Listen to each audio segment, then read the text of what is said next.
Hey everybody, this is Russ for strategyfiend.com. Hi, I'm going to go over a game real quickly and illustrate some pawn structure stuff that really went White's way. I played White in this game, and I'm going to direct your attention to the smaller chessboard. This is the Yaroslav formation, one version of it with the pawn on e4. Another version is c4, but this game, it happens to be on e4. Characterized by these two pawns and an open d file. This exchange has happened here, and White did not retake with the pawn. So then you're in this Yaroslav formation, and the idea for each side is really that Black needs to change this structure. And White would like to obviously prevent both of those moves and play e5 themselves, and sometimes even playing d5, maybe particularly if c5 is played, moving past sort of e5. Alright, let's move on to the game. This game, short game, Blitz game, 5 minutes with 5-second increments. Alright, knight f3, d6, g3, c6, bishop g2, and I'm going to say right up front that I don't think Black played very strongly, and I realize that in putting this video up, but that's not really the point. Is not so much that, I as White outplayed Black or whatever, it's that the ability to use the goals of the structure made it a really easy game to play. So that's the point. Okay, maybe a little showing off too, but not as much.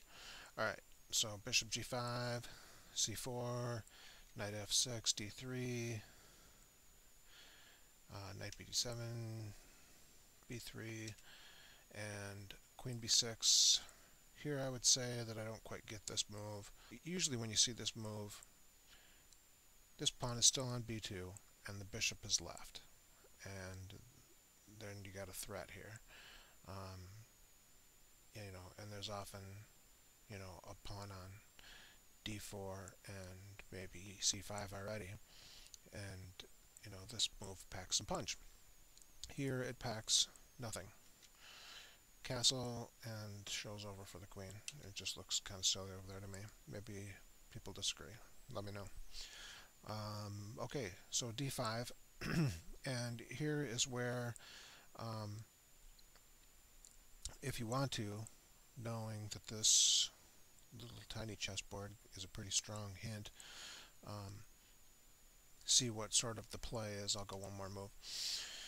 How this is going to develop really nicely for White. And so if you want to do that and pause for a second, then now would be the time. And okay, so there's a lot of tempos involved in grabbing this structure and accomplishing the goals that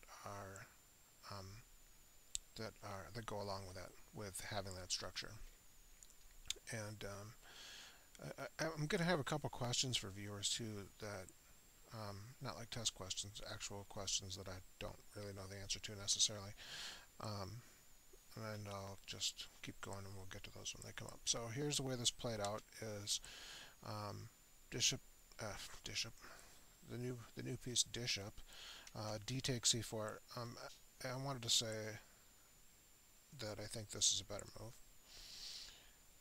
and is more, really sort of, I guess, thematic for this ready setup. Bong. But that's not the way it went. And I think that that's a really bad move for Black, because it allows White to take here with a tempo and on the queen. Queen retreats, probably farther than it should have. Maybe it's smarter to go to c7. Okay, question number one will be, alright, if you see this plan that White has relative to that structure, it's going to be boom, boom, with tempos on these pieces, and here, so the pawns will end up here. So, question is, should white have played that right away, knowing that pawns are going to be here and here?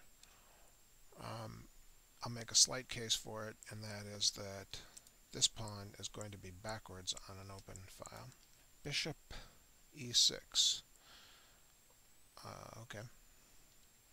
So this move was kind of sort of natural. It was another delay by me. Kind of at first looks like I missed the boat on advancing with tempo, but then they've blocked their e-pawn in anyway, so I'll still be able to play e4, e5 without trouble. Bishop, or I'm sorry, rook c1. This rook is going obviously to this semi-open file anyway, and going there right now so that white doesn't have to recapture after that with one of these pawns. You know, leaving kind of a goofy setup over here. I mean, this isn't bad, and I've played this, and I've played it with some success. You know, not against, let's face it, I don't play terribly strong opponents. I'm certainly not playing grandmasters. Sorry about that.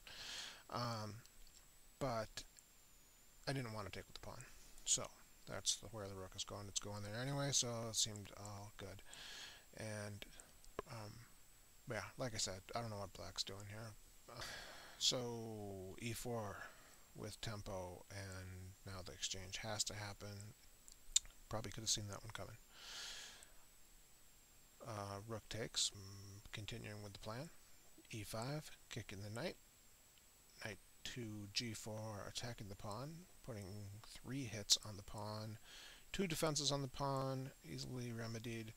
And so now we have, you know, sort of reached the position where this bishop is questionably on this diagonal, and this one looks so nice and wide open. So that's what I was getting at earlier. And the other question is c5. So this is really black's only chance to really do anything in this game, I believe, is to play c5. And do people think that black can play c5 sooner?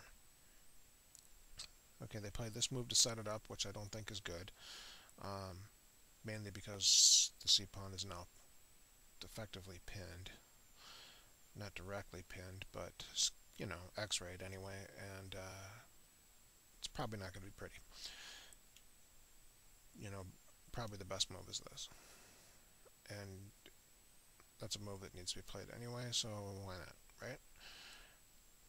But they played b6, and this move goes down, this game goes downhill for black really quickly right here.